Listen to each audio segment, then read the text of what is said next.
সোফায় বসে সাফিম তীক্ষ্ণ দৃষ্টি নিক্ষেপ করে ফারিস ও মিরাবকে পর্যবেক্ষণ করে চলেছে। ভাবনার পাহাড় সাইডে ফেলে সাফিম বলে উঠল, ও কি হয় তোর? নিশ্চয়ই বোন হয়, তাই না? কেমন বোন হয় তোর? ও তোর বোন হলে এমন শাড়ি পরে বধূ বেশে কেন? ভাবনার প্রশ্ন শুনে ফারিস বাঁকা হাসল। হেসে আরিফাকে বলে উঠল, তোর স্বামী আমাদের সম্পর্কে এখনও অবগত নয়? আরিফা মিষ্টি হেসে বলে উঠল, না, বলার সুযোগ হয়ে ওঠেনি।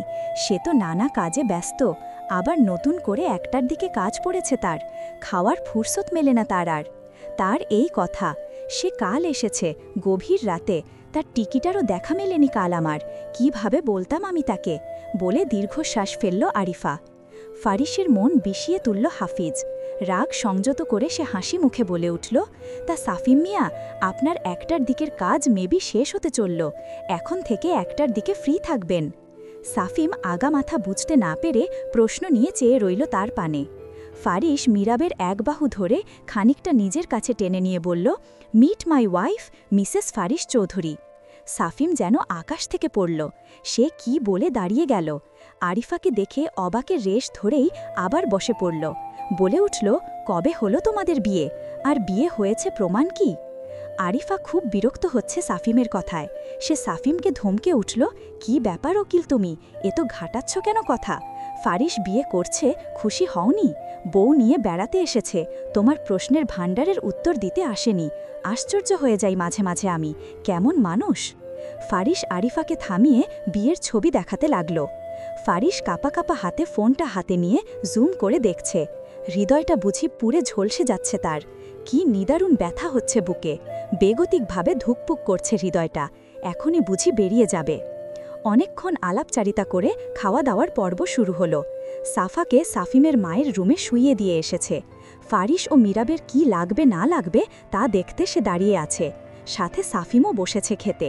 ক্ষোভে ফেটে যাচ্ছে মস্তিষ্ক, অচল হয়ে যাচ্ছে সকল অঙ্গ। হাতের আঙ্গুল দিয়ে পোলাও চেপে ধরে দাঁতে দাঁত চেপে ফারিস আর মিরাবকে সাফিম দেখে যাচ্ছে। সাফিম বিড়বিড় করে বলে উঠল, একদিন বিয়ে হয়েছে মাত্র, তাদের রং তামাশা দেখে বাঁচি না। উফ, এত গরম কেন লাগছে? আরিফাকে ধমকে বলে উঠল, এসির পাওয়ার বাড়াতে। আরিফা চেয়ে দেখল, আসলেই সাফিম ভিজে একাকার হয়ে গেছে। খাওয়ার পর্ব শুরু করে কিছুক্ষণ কথা বলে বাড়ির উদ্দেশ্যে যাত্রা শুরু করল। গাড়িতে মিরাক চুপ করে হিসাবে কষছে। পূর্বে সাফিমের করে যাওয়া কাজ, বিবাহিত হয়ে সে আরেক মেয়ের জন্য এমন মরিয়া হয়ে আছে। সাফিমের আজকের করা কাজগুলা মিরাব নিহত দেখেছে। একটা মানুষ এত বেহায়া কেমন করে হয়? বাড়িতে এমন ফুলের মতো মিষ্টি বউ রেখে সে বাইরে মেয়েদের সাথে এসব করে বেড়ায়।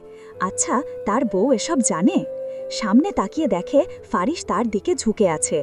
সাফিম জানালার ধারে দাঁড়িয়ে পানি পান করছিল। দেখতে পেল ফারিসের গাড়ি এখন অবধি থেমে আছে। খেয়াল করল ভেতরে হাতের আকস্মিক চাপে টুকরো হয়ে গেল গ্লাস, ক্ষত বিক্ষত হলো তার হাত। সাফিমের বড় আফসোস হলো, কেন সে এত আগে পালিয়ে দিয়ে করল। একেই বুঝি বলে, আগে গেলে বাঘে খায়। ফারিস সিট বেল্ট বেঁধে তাকিয়ে দেখে মিরাব চুপ করে তার কাজ দেখছে। হঠাৎ চোখ গেল জানালার দিকে, সাফিমের দিকে। কেমন রক্তিম চোখে তাকিয়ে আছে সে, হাত থেকে গলগল করে রক্ত গড়িয়ে পড়ছে। ফারিস একটা গা জ্বলানো হাসি দিল, গাড়ি স্টার্ট দিয়ে ছুটে চলল বাড়ির দিকে। মিরাব এসেই ফারিসার রুমে ঢুকল।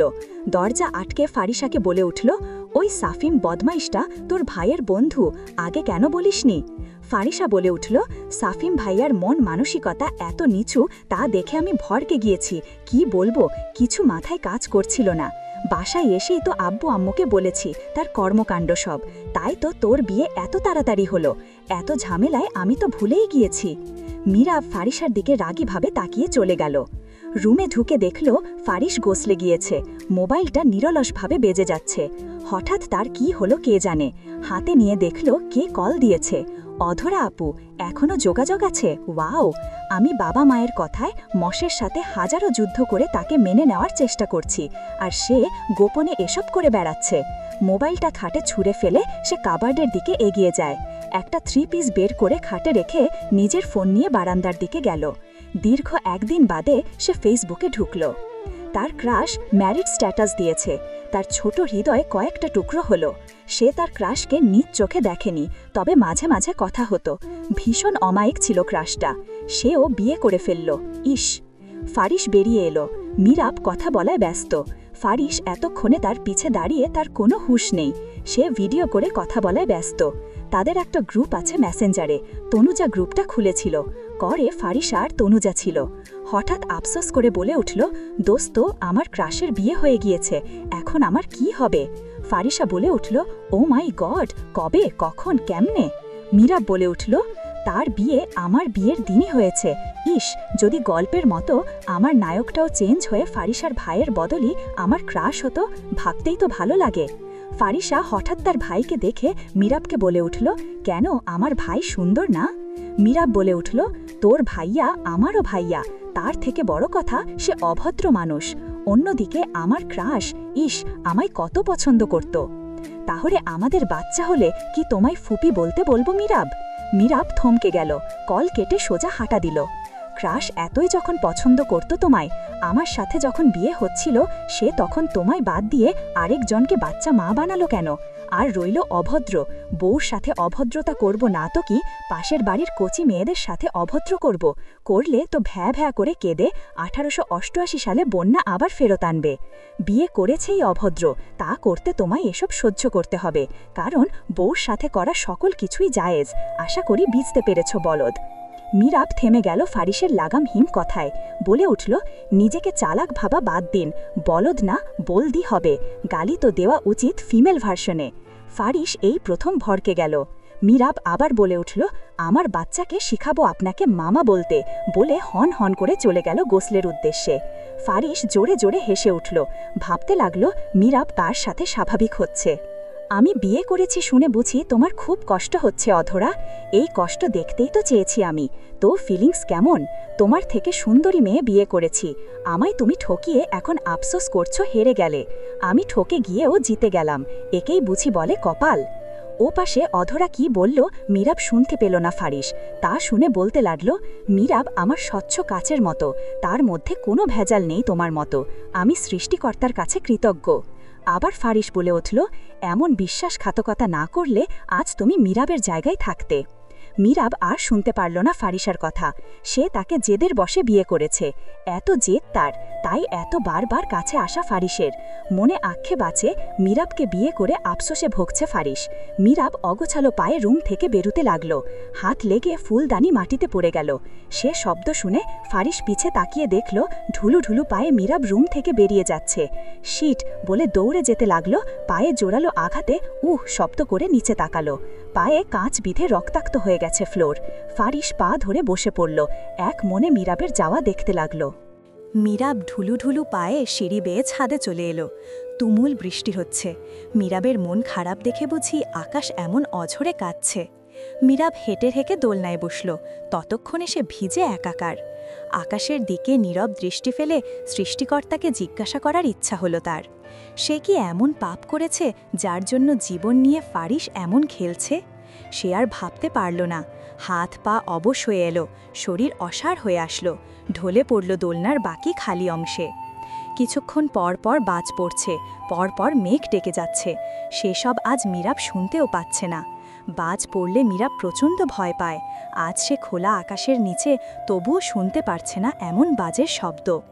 ফারিস প্রত্যেকটা রুমে মীরাবকে খুঁজে যাচ্ছে, মীরাবের কোনো হদিশ নেই। হঠাৎ মাথায় এলো ছাদের কথা। দৌড়ে সিঁড়ি বেয়ে ছাদের এদিক ওদিক তাকিয়ে চলে আসতে নিল। হঠাৎ চোখ গেল দোলনাতে। মীরাব অচেতন হয়ে শুয়ে আছে। ফারিস দৌড়ে মীরাবের কাছে যায়, পালস চেক করে দেখল লো হয়ে গেছে। কোলে তুলে রুমের দিকে নিয়ে গেল দ্রুত গতিতে। ফারিসের মা মীরাবের শাড়ি বদলে দিল। খাটে শুয়ে আছে মীরাব, পাশে চেয়ার টেনে বসল ফারিস। মীরাবের আর এক দিকে ফারিসের মা মীরাবকে জলপট্টি দিয়ে দিচ্ছে। হঠাৎ সে বলে উঠল, আল্লাহ, মীরাবের তো বৃষ্টির পানিতে অ্যালার্জি আছে। বৃষ্টিতে ভিজলে ওর নাক মুখ লাল হয়ে যায়, জ্বর আসে। আমার একদমই মনে ছিল না। এখন কি করব রে ফারিস, ওর জ্বর তো ক্রমশ বাড়ছে। ফারিস চমকে তাকালো, মনে মনে বলে উঠল, পুরো কথা না শুনেই এমন রিয়্যাক্ট করে ফেললে, নিজের ক্ষতি করতেও ভুললে না। এত রাগ এই ছোট্ট দেহে। ফারিস দেরি করল না, বৃষ্টিতেই ছুটে চলল ডাক্তার ডেকে আনার জন্য। ডাক্তার বললেন, রোগী তো অনেক দুর্বল, সবসময় স্ট্রেসে থাকে, আর আপনাদের কথা অনুযায়ী তার বৃষ্টির পানিতে অ্যালার্জি। আমি মেডিসিন লিখে দিচ্ছি, জ্ঞান ফেরার সাথে সাথে খাইয়ে দিবেন, দেরি যেন না হয়, দেরি হলে অ্যালার্জি তীব্র আকার ধারণ করবে। আসি। ফারিস ডাক্তারকে এগিয়ে দিয়ে মেডিসিন নিয়ে এলো। মীরাবের জ্ঞান ফেরার পর ঔষধ খাইয়ে দিল, কিছুক্ষণ পর ভাত খাইয়ে আবার শুইয়ে দিল। মীরাব জ্বরের ঘোরে কোনো রিয়াক্ট করল না, ভেবে স্বস্তির নিঃশ্বাস ছাড়ল। চলে গেছে 3 দিন, মীরাব এখন সম্পূর্ণ সুস্থ। মীরাব গোসল করে বেরিয়ে এপাশ ওপাশ করে চুল ঝাড়ছে, হঠাৎ ফারিস তাকে পিছন থেকে জড়িয়ে ধরল। মীরাব ফারিসকে ধাক্কা মেরে নিজেকে ছাড়িয়ে নিল, বলে উঠল, কি সমস্যা, এমন ঢলাঢালি করছেন কেন? আমার বউর সাথে ঢলাঢালি করতেও কি এখন পারমিশন লাগবে? ফারিস বলে উঠল। মীরাব রেগে বলে উঠল, বউ মানেন তো? ফারিস বলল, আজব, সিগনেচার করে কালেমা পড়ে 3 বার কবুল বলে বিয়ে করলাম, বউ কেন মানব না? মীরাব বলে উঠল, বউ মানলে ফোনে প্রাক্তনের সাথে নিশ্চয়ই খেজুরে আলাপ করতেন না, নাকি আপনার চরিত্রই এমন, ঘরে একটা বাইরে একটা লাগে? ফারিস জোরে বলে উঠল, মীরার, তুমি আমায় এত নোংরা ভাবো? আমি এমন? মীরাব বলে উঠল, ও রিয়েলি?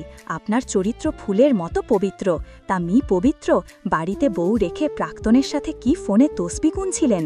বিশ্বাসঘাতকতা তুমি যদি না করতে, আজ তুমি মীরাবের জায়গায় থাকতে, এই কথার মানে কি? আমায় বিয়ে করে আপনি আফসোস করছেন? আমার জীবন কেন এমন নষ্ট করতে উঠে পড়ে লেগেছেন? আমার জীবন অলমোস্ট শেষ আপনাকে বিয়ে করে। একটা মেয়ের সাথে অ্যাফেয়ার ছিল, তা মেনে নিয়েছি, এর মানে এই না আমি দুর্বল। আমি যেমন ভদ্র, তার থেকে 3 গুণ অভদ্র কথাগুলা মাথায় ঠুকিয়ে রাখুন। যা আমায় দেবেন তার ঠিক 3 গুণ ফেরত দেব আমি, হোক সেটা ভালোবাসা বা কষ্ট। ফারিস খাটে বসে আছে চুল ধরে। মীরাব যে তার করণীয় ভুল খুঁটিয়ে খুঁটিয়ে বুঝিয়ে দিয়েছে, সে এখন তা বুঝছে। মূলত সে অধরাকে কষ্ট দিতে এসব কথা বলেছিল। মীরাব গোসলে গিয়েছে জেনেই সে কল দিয়েছিল, যাতে মীরাব না শুনতে পায়, কিন্তু আফসোস শুনেই ফেলল। সে যে আফসোস করছে তা না, মীরাবকে সে যথেষ্ট পছন্দ করে। অধরাই তো তার পিছু ঘুরঘুর করত, সকলকে বলে বেড়াতো ফারিস তার বয়ফ্রেন্ড। ফারিস তাকে সহ্যই করতে পারত না, আর ভালোবাসা? সে তো অধরার সাথে চাপে পড়ে রিলেশন করেছিল, অধরাই তো তার পিছু ঘুরঘুর করত। অধরার বিয়ে সে কবজি ডুবিয়ে খেয়েছে, যাকে বলে তৃপ্তি। অভ্র জানত ফারিসকে অধরা পছন্দ করে, পাগলের মতো। অভ্র ফারিসকে চ্যালেঞ্জ দিয়েছিল অধরাকে প্রপোজ করতে। ফারিস অধরাকে প্রপোজ করে গেল, বা সেই যে অধরা পিছে লেগেছিল 6 মাস ফারিসকে জ্বালিয়ে খেয়েছে। যেদিন শুনেছে অভ্র অধরাকে পছন্দ করে, সেই তো অভ্রকে সেই বিদঘুটে বুদ্ধি দিয়েছিল। অধরা ফারিসকে এমনি এমনি ছাড়ত না, সে ফারিসের জানা আছে। সেদিন অধরার সামনে দেবদাসের মতো অভিনয় না করলে অধরা যে বুঝে যেত এটা তারই করা কাজ, তাই তো সে অধরাকে বিশ্বাসঘাতক উপাধি দিয়েছে। এই সব মজা যে তার সাজা হয়ে যাবে কে জানত? মীরাব তো নিজেকে মানিয়ে নিচ্ছিল ফারিসের জন্য, সব ভেস্তে গেল। আয়না বরাবর ঘুষি দিতেই হাত দিয়ে গল গল করে রক্ত বেরোতে লাগলো। শব্দ শুনতে পেয়ে মীরাব রুমে আসলো। ফারিসকে এলোমেলো অবস্থায় দেখে ভেতরটা হু হু করে উঠল। ফারিসকে টেনে নিয়ে বিছানাতে বসালো। হাত পরিষ্কার করে যেই ব্যান্ডেজ করতে যাবে, ফারিস হাত সরিয়ে নিল। মীরাব বলে উঠল, কি হয়েছে? আই এম সরি মীরাব, অধরাকে আমি কখনোই ভালোবাসিনি। তুমি না জানলে ও, আমি জানতাম। ছোট থেকেই তোমাকে আমার বউ হিসাবে বাছাই করে রেখেছে তোমার বাবা মা আর আমার বাবা মা। আমাকেও বলা হয়নি, আমি জেনেছি তখন ক্লাস 5-এ পড়তাম।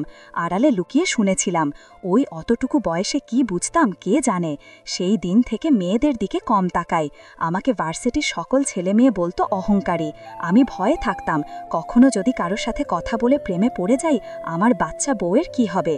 রোজ সময় করে তোমার কলেজের দিকে যেতাম, ওদিক দিয়ে অফিসে যেতে লাগে 2 ঘন্টা, অথচ আমার অফিস বাসা থেকে যেতে লাগে 30 মিনিট। বউ দেখতেই ওই রাস্তা ধরা। সেদিন থাপ্পড়টা দিয়েছিলাম কারণ সে জায়গায় আমি না থেকে যদি অন্য কেউ থাকতো, ভেবেই রাগ সংযত রাখতে না পেরে মেরে দিয়েছি। তার জন্য আমি একটুও সরি নয়।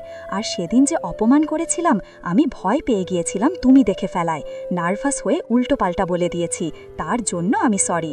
অধরার সাথে আমাকে নিয়ে এমন জঘন্য ভাবনা ভেবো না মীরাব, দহনে মরে যাব। I am sorry for everything. Mirab সব শুনে এবার কেঁদেই ফেলল, বলে উঠল, আপনি খুবই বাজে, জঘন্য, অভদ্র লোক, আপনাকে আর কখনো বিয়ে করব না। কেঁদে কেঁদে কি বলছে মীরাবের জানা নেই তা বুঝে ফারিস বলে উঠল, একবার বিয়ে করেছ আমি ধন্য, আর করতে হবে না, কারণ মানুষ একবারই বিয়ে করে, তুমি চাইলে বারবারই করতে পারো বিয়ে। মীরাব কান্না থামিয়ে বলে উঠল, অনেকগুলা বিয়ে করার পারমিশন দিচ্ছেন? ফারিস না ভেবেই বলে দিল, হুঁ। মীরাব ইনস্টাগ্রামে এক ছেলের ছবি বের করে ফারিসকে দেখিয়ে বলে দিল, একে আমি বিয়ে করব। ফারিস বলল, কেন? ওমা, আপনিই তো অনেকগুলা বিয়ে করতে পারমিশন দিয়েছেন, আমি এই একটা ছেলেকেই তো বিয়ে করতে চাইছি, এখন না করতে পারবেন না। ফারিস দাঁতে দাঁত চেপে বলে উঠল, আমি তো অন্য ছেলেদের বিয়ে করতে বলিনি, শুধু আমাকে বিয়ে করতে বলেছি। মীরাব মুখ টিপে হেসে ফারিসের হাত ব্যান্ডেজ করতে লাগল। বিয়ের পর মীরাবের আর কলেজে যাওয়া হয়নি, সে আজ ফারিসার সাথে কলেজে যাবে, সঙ্গে গার্ডিয়ান হিসাবে নিয়ে যাচ্ছে ফারিসকে। মীরাব তৈরি হচ্ছে, মন মতো মাথা বাঁধা হচ্ছে না বলে মীরাব কিছুক্ষণ পর পর মাথা বাঁধছে আর খুলছে। ফারিস বিরক্ত হয়ে প্রশ্ন করে উঠল, এত বাঁধছই বা কেন, আর কেনই বা এতবার খুলছ? কলেজ যাচ্ছি, ফকিরনিদের মতো যাব নাকি? দেখা গেল রাস্তার মানুষ ভিখারি ভেবে আমায় দান খয়রাত করছে, এত রিস্ক নিব, মাথা খারাপ। আর তাছাড়া আমাদের ক্লাসের ছেলেরা যা সুন্দর, ওদের সামনে আমি ফকিরনি বেশে যেতে ইচ্ছুক নই, তাই সুন্দর করে মাথা বাঁধতে হবে। কথা থামিয়ে নিঃশ্বাস নিল, ফের বলে উঠল, আমার কত ইচ্ছে ছিল একটা রিলেশন করব, ক্লাসের ছেলেরা অসম্ভব সুন্দর, হায় আফসোস, সকলেই ডাবল। মীরাবের কপাল জন্ম থেকেই ফাটা কিনা। মীরাব আরও কিছু বলতে নিলে ফারিস তাকে থামিয়ে বলে উঠল, আগে নিজের এই আনরোম্যান্টিক মনটা ঘষে পরিষ্কার করে আগে তকতকে করো, দেন রিলেশন করতে যেও। ব্যবহার এমন, তোমার শাশুড়িমা হওয়ার পর মধু কিনে খাইয়েছিল কিনা সন্দেহ।